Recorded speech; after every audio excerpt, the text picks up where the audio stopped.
Hey guys, welcome back to another Startup Junkies podcast.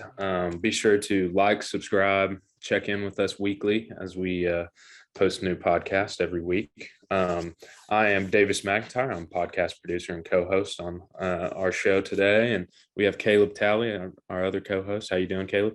Doing great. It's a rainy, cold Friday in Northwest Arkansas. It is. Hoping the weather gets a little nicer before spring break. Sunshine from California coming. Please do. It was beautiful and sunny yesterday. Yeah, send it our way, please. Well, it is my pleasure to introduce our guest for the show today. We have Donna Griffit on. She is corporate storyteller, has worked for over 17 years with Fortune 500 companies, startups, investors, a wide variety of industries, consulted and trained clients in over 30 countries, just bringing a lot of value to a lot of people. Donna, how you doing? I'm wonderful. Thank you all for having me. It is an absolute pleasure. So if you don't mind, can you give the listeners and the audience a little bit of your background story? Yes. So I know that storytelling has become quite the buzz in the past few years. When I started out nearly 2 decades ago, I think even my mother had a really hard time explaining to people what the heck was a corporate storytellers do. And it now it's like everybody wants to do storytelling, and I think very few people know what that is. So my background, I have a master's degree in drama therapy. I was just talking to my 8-year-old about this today, and I was showing her if you heard of the Japanese word ikigai, it's like this. So it's like 4 concentric circles, where it's basically the meaning of it is your reason for being, and each circle is do what you love, do what you're good at, do what the world needs, and do what you can be paid for. So I was saying to my daughter, how important it is to have all of those things together, because after I finished my master's in drama therapy, which kind of encapsulated everything that I loved about acting and people and psychology, and I worked my way towards there, I realized that the employment opportunities there were pretty much that of a starving artist. And that's why I didn't go just try a career in acting. And I was like, what can I do with this skill set and with everything that I've learned to take it to another level? And then, how sometimes these moments just kind of find you, like, the angels singing and the lights flashing. I was in a post-grad class that I was taking, and one of the speakers said, I have this friend that travels around the world giving workshops. And then I was like, okay, that's what I want to do, but how do you learn something like that? And then I enrolled in a continuing program after master's at NYU, where I was in training and organizational development. Sent my resume out to the first position I saw on Craigslist, and was hired to be a corporate trainer for presentation skills, business writing skills, traveled the globe everywhere from like Nashville to Johannesburg and Taiwan and all over the world, really giving training people on how to create and deliver good messages. Then came 2008. A little bit of deja vu the past couple of years now. But back then, as the enterprise was crumbling and everyone was canceling trainings, I identified an opportunity with startups. One of my clients, who I was working on his professional speeches, and he's a cardiothoracic surgeon, had created 2 medical devices and had been invited to a big angel conference. And he said, could you help me with the pitch decks? And I said, I've never worked with a startup before, but hey, a story is a story. And we really worked hard on creating these 2 5-minute pitches. I ended up presenting on his behalf. The other companies that were there, like in the first 30 seconds, they were totally shut down. And my heart just broke for them. And I'm like, why would they have an opportunity like this and not work with someone like me? And then that was like, wait, someone like me. And then I started checking, and there really weren't a lot of people focused on storytelling for startups. And I was like, okay, there we go. That's my next. There's your market. There's my market. Then, of course, the nice voices come saying, startups aren't going to pay you. They don't have money. They don't continue. And I was like, thank you for the input.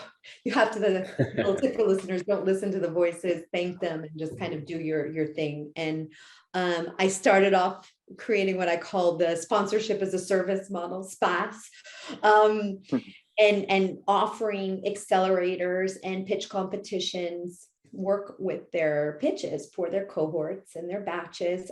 In return, all I asked was put my logo up there as if I had given you money, which this is a much bigger value because people are actually understanding what the teams are doing, and mention my name, please. So that kind of created like this synergy that my name, are you on St. Patty's Day now, Kyla? Oh, absolutely. Yeah, this is part of the startup junkies, Cheers part to of the that. startup junkie culture Yes. is a beer with the podcast. I was gonna say it's perfect for, well, that was yesterday, but I guess it's like there was but anyway, so yeah, and that, you know, people started coming to demo days and being like, wow, these pitches are actually good. What happened? And then Donna came up, and who's this Donna person? And then little by little, it started sending deal flow my way. And now I'm at a point where my schedule is booked out like beyond a month in advance. It's insane. I'm humbled and grateful and never take it for granted because, you know, 2020, there was kind of a little repeat of 2008. And there were a few months there where I'm like, ooh, deja vu all over again. But the need for stories and for pitch decks, it's such high value writing and such a roadblock for founders that, yeah, that's my origin story. Yeah, we see that too with founders, and it's because they're an expert at what they're working on. They're practitioners, they're operators, they're in the weeds, and sometimes they don't know how to communicate that to the public or communicate what they're doing or why they're doing. Important parts. It's so obvious to them. It's so obvious to them, and it's like in their head, it all makes perfect sense. But then you try to translate it out to the other parties of the world, whether it be investors or clients, and it's just like.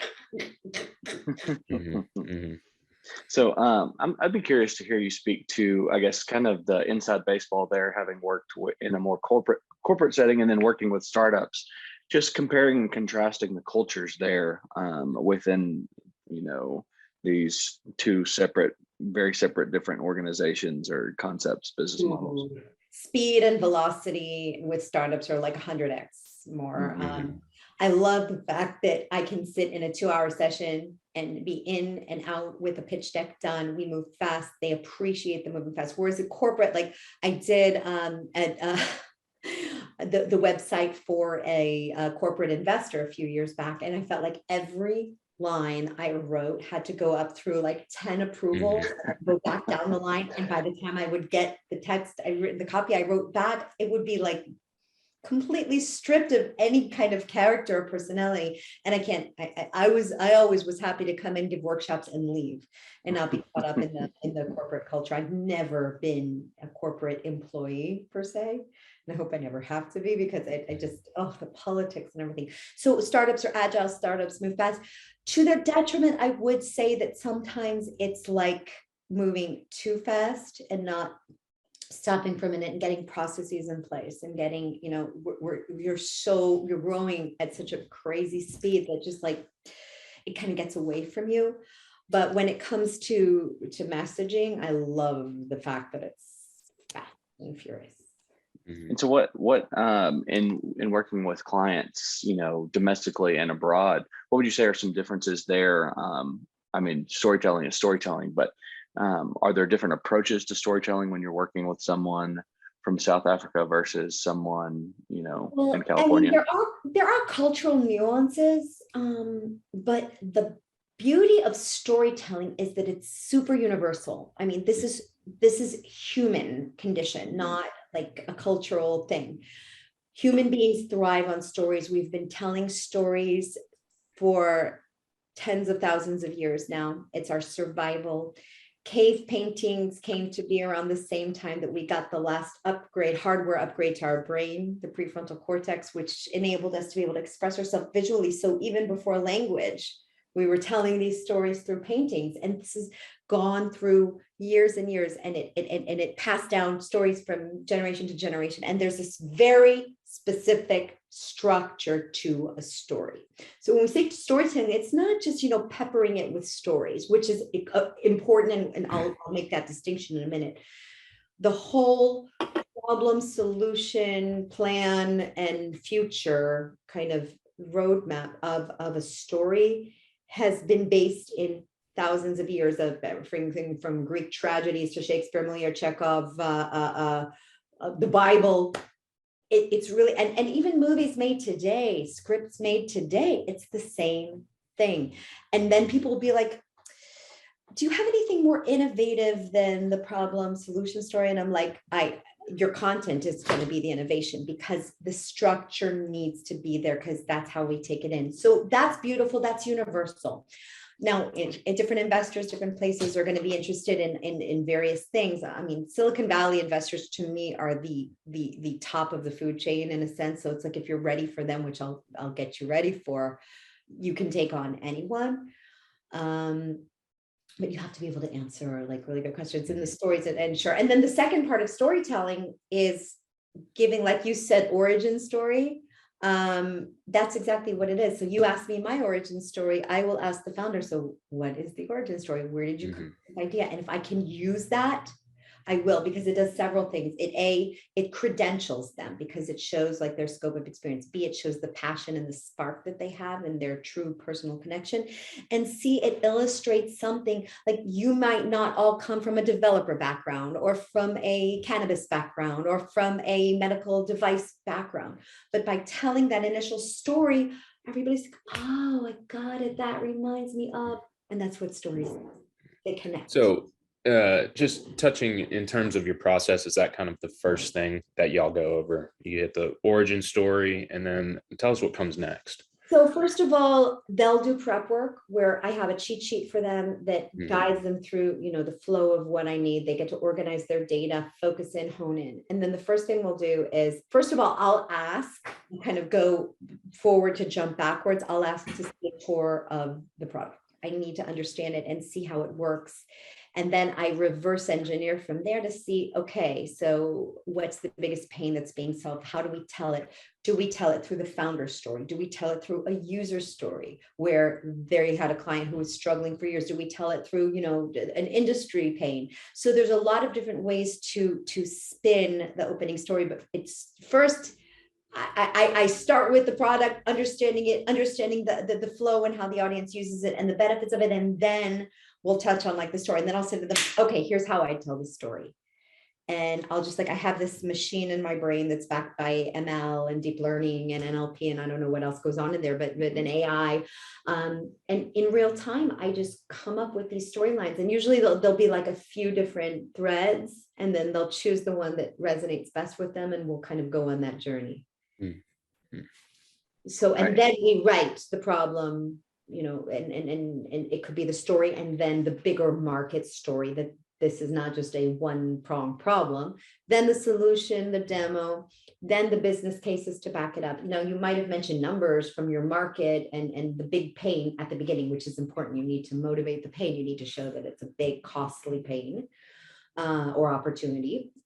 And then the numbers, the business model, the competitive landscape, go to market size, all that good stuff. And then finally, the visionary piece. And this is where a lot of companies miss out.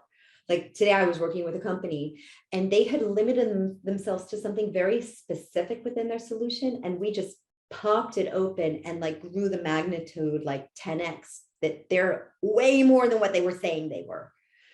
And to see the excitement on the founders' faces as we went through this, and they're like, finally, we're able to weave this in and talk about that bigger vision. So I like to start off with the vision and then end with, okay, now this is how we're going to make it around to the vision. Tying it up really nicely. The Arkansas Inc. podcast provides an in-depth look at the latest industry trends in Arkansas from decision makers, business leaders, and executives. The Arkansas Inc. podcast has focused on a range of business and economic development topics, including small business and entrepreneurship, international business, fintech, workforce development, and community development. Each episode, which are about 30 minutes long, features business leaders and subject matter experts in conversation with knowledgeable members of the AEDC team. Recent guests have included Governor Asa Hutchinson, UAMS Chancellor Dr. Cam Patterson, Conductor Managing Director Dr. Jeff Standridge, and representatives from companies including Amazon, Walmart, IBM, Ozark Integrated Circuits, and more. The goal of the podcast is to help provide more information about Arkansas and its strong business environment, to help business owners and executives make the decision to move to or expand in Arkansas. The Arkansas Inc. podcast is available on Apple Podcasts, Spotify, Stitcher, and other podcast apps. Just search for Arkansas Inc. To learn more or subscribe to Arkansas Inc. podcast, visit arkansasedc.com/podcast. And plug here, I'll link this in our show notes to the episode, but you shared with us an article that you wrote for Entrepreneur. In it, you reference the secret weapon that will convince investors to fund your startup. So what's the secret weapon? What's the secret sauce? The weapon is urgency.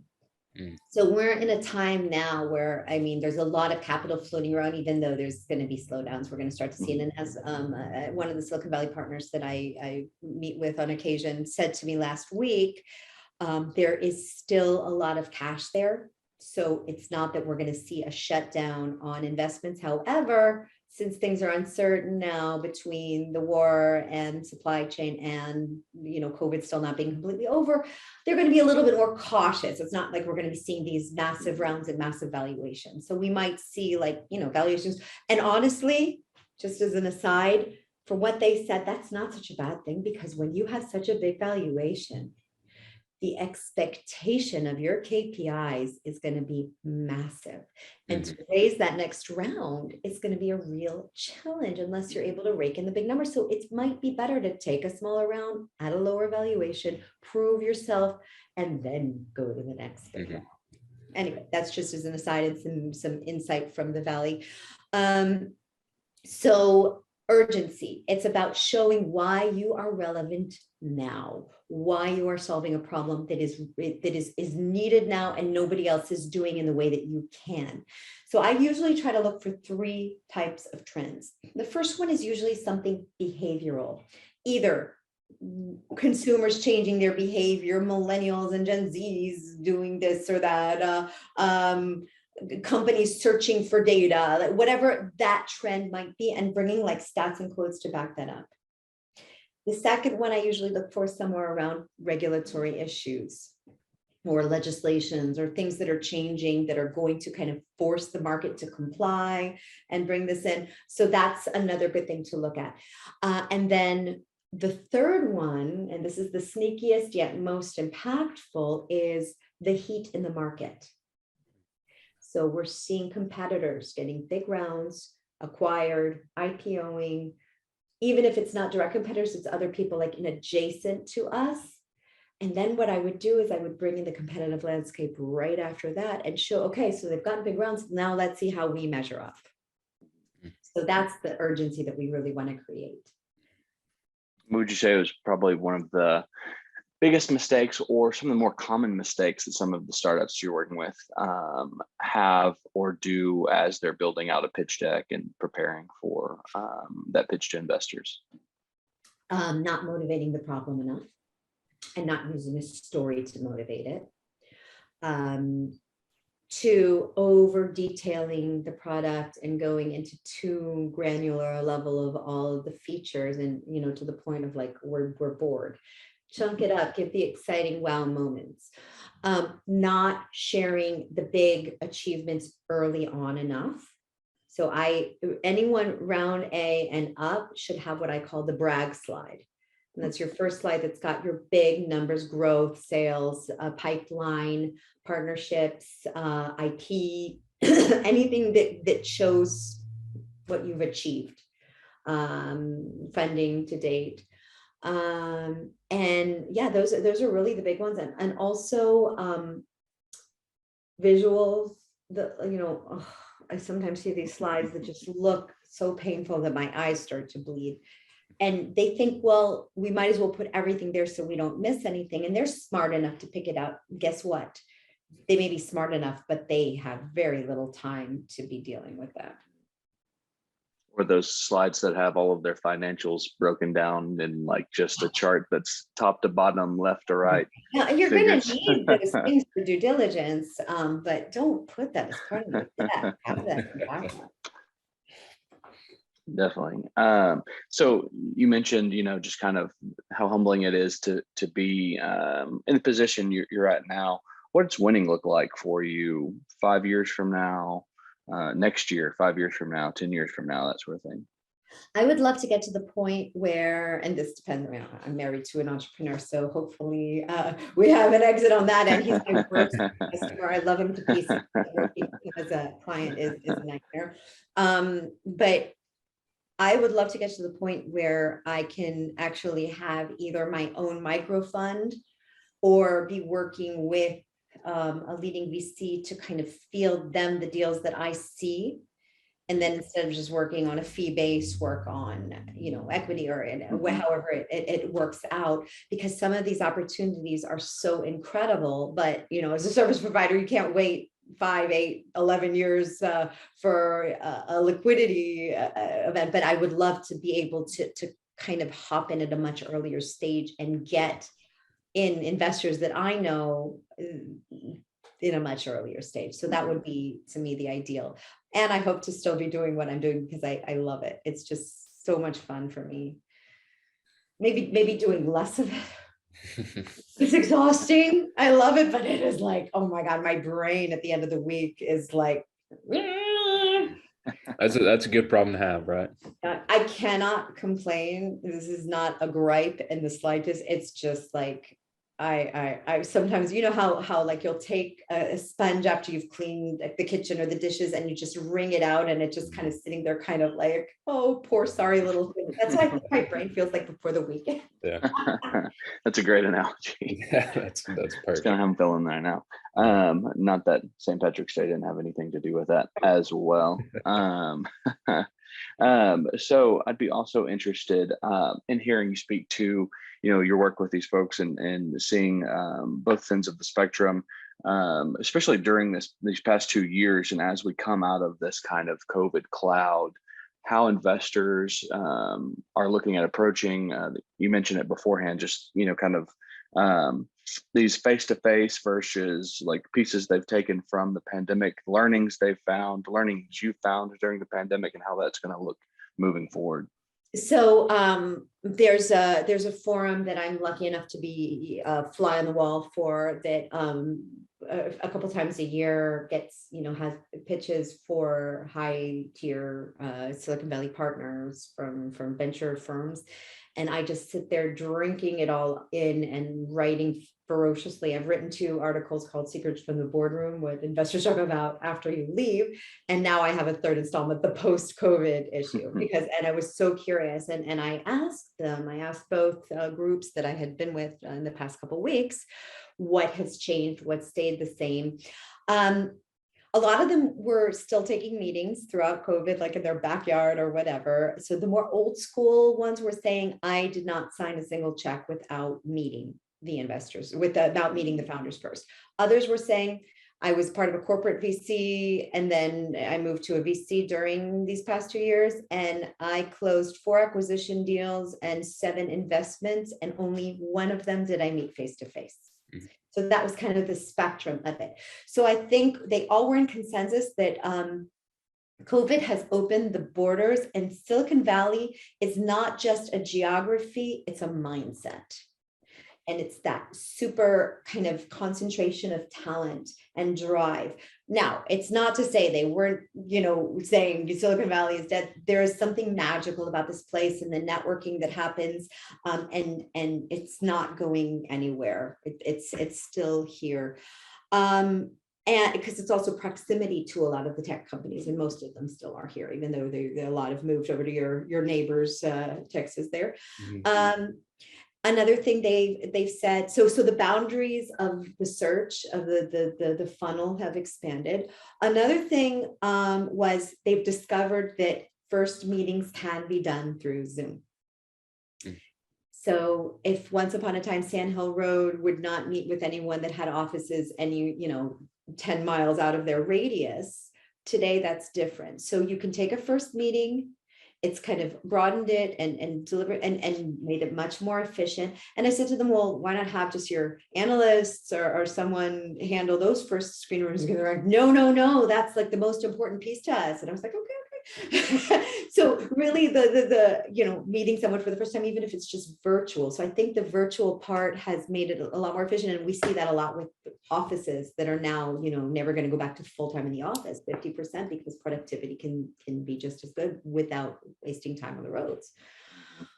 So those were two really big things that I was hearing from them. And then, they talk a lot about the valuations and that, but those were like two things that were really interesting for me. And so I will say one issue that we have here in Northwest Arkansas. So we recruit those people that are moving from California to Austin. We're recruiting them from Austin to Northwest Arkansas. Just that flow of talent and activity. And one issue in Northwest Arkansas and just generally in the heartland, Middle America, is getting investment dollars off the sidelines. People that are able to invest and possibly would be willing to invest, but have not, I guess, been introduced properly into the process. It's on the sidelines. So what advice would you give us and for entrepreneurial support organizations like us in the heartland as we kind of communicate these opportunities to potential investors? To I guess, because that's such an important pillar of an ecosystem, and that's one area that we lack. We've got the talent, we've got the technology, we've got the research facilities, all that. What you're saying, that's exactly it. And that's the visibility piece. Now, until this podcast, I didn't think of Northwest Arkansas as a hub of talent, but that's really important for you to get out there, that here we are, heartland of America, we've got talent, we've got drive. Did you know that this innovation is happening, that innovation is happening, and start to make it visible? Partner with organizations that are sister organizations here in Silicon Valley. Really make the visibility up. And the more you can kind of streamline this, maybe create virtual events of pitch nights. I mean, once upon a time, and I'll have to ask them this question as well, that people said, I've never invested in anybody I met like at a demo day or whatever, but I think that is another efficient way to get deal flow in and establish trusted relationships with them. Because the more they know you and trust you and see that you're sending quality deal flow their way or great employees for their portfolio companies, then that's going to increase their level of interest. But I think there's a real openness now that there hasn't been in the past. But now, so great. So piggyback on the whole Texas thing. So there's a reason that a lot of companies are now moving to Austin, and it's not just about Texas. This whole area is just a huge burgeoning tech scene.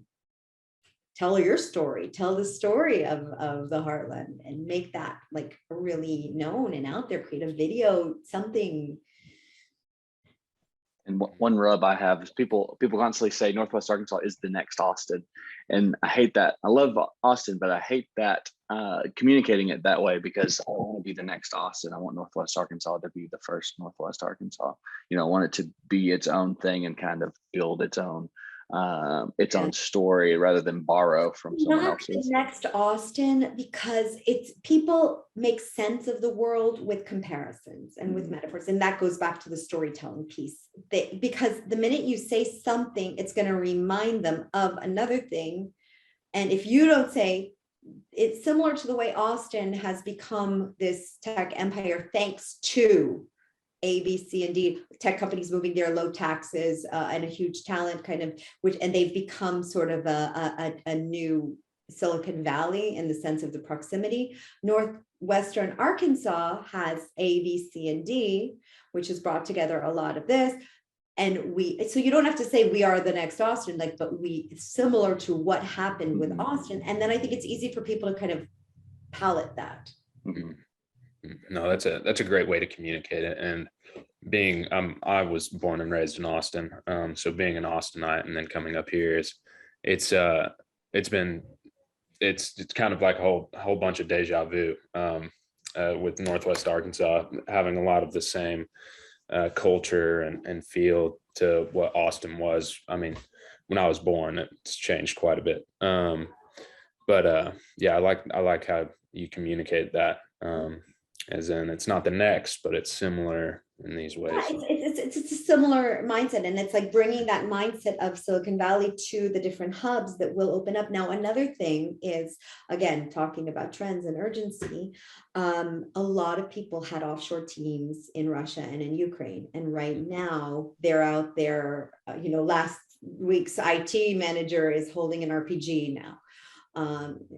It's just beyond belief that this is even going on. But at the same time, there's another scramble for tech talent, and showing that we have this homegrown, onshore, time zone friendly teams that can actually make this happen. This is a great opportunity for that as well. Absolutely. That's a great point. So we're at the part of the discussion where we like to call it the landing the plane. And our plane landing question, our, fasten your seatbelt question is, if you had the opportunity to go back in time, based on everything you've learned over the years, and give your younger self advice, what might that advice be? Give yourself. You were absolutely right to not listen to the external voices and listen to the internal voices. And the sooner you get clear on that, and the sooner you realize that what makes you different is what makes you unique and is going to give you your edge, you will be a much happier person. So always listen to the internal intuition and try to keep the external voices quiet. Pick and choose. And I'll also say that as advice to entrepreneurs. Once you get your story straight, you're going to hear a lot of advice. Oh, why don't you have that slide? Why don't you have that? And then it turns into what I call a patchwork pitch. And it's just bloated, and then I'll meet a team and they're like, oh yeah, we were pitching that in our first version in 2018. And I'm like, good, you should bring it back. So listen to that internal voice, listen to that kind of internal compass, and it's not going to steer you wrong. That's great advice. Everybody has an opinion, but it's not always valuable. Well, they mean well. So try not to get pissed at them. Try not to, take it for what it's worth. Thank them for the concern, and then just go and do what you feel is right. I love that. Yeah. That's awesome. All right, so Donna, for our listeners, we have listeners in over 100 countries. So there's a lot of opportunities here. If someone's listening to this, watching this, they want to get in touch with you, want to know more about what you do, what's the best way for them to reach you? My website is my name, donnagriffit.com, no H there. It's not like Melanie. Just a little story behind that. My father-in-law is an artist, and he studied in Florence. And when he went to Florence, he kind of made up his name. So Griffit is permutation. Okay. Donnagriffit.com. And I will invite you all to go to my resources section, where there's some really great goodies. I've put all my trade secrets out there for you to follow as a DIY. It makes me super happy to hear, oh my gosh, I used that and it helped me. Thank you so much. I am thrilled. And then there are those that want to come taste the chef's cooking. And so and if you want to reach out, anybody mentioning the Startup Junkies podcast that you heard me here will automatically get a special discount. So please do remind me that I will be like, oh, did you come through? Awesome. Yeah. Well, it was a pleasure to chat with you and get to know you and meet you. And I know our listeners will enjoy this episode. I hope you have a wonderful day. And thank you. Have a great weekend. We're wrapping up the week now. Caleb's already said happy hour. It's 5 o'clock somewhere. Right? Well, Donna, it's been a great episode. Thank you so much for coming on. Thanks so much for having me.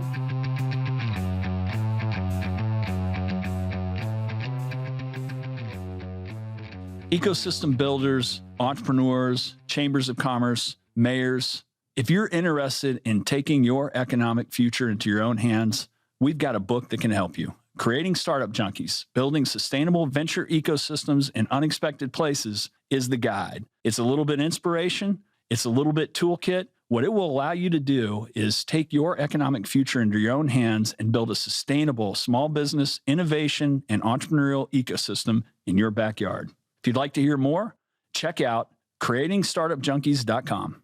The Startup Junkie podcast reaches over 100 countries and has had over 100,000 downloads. If you're interested in reaching some of the most motivated and engaged innovators and entrepreneurs on a worldwide basis, give us a shout.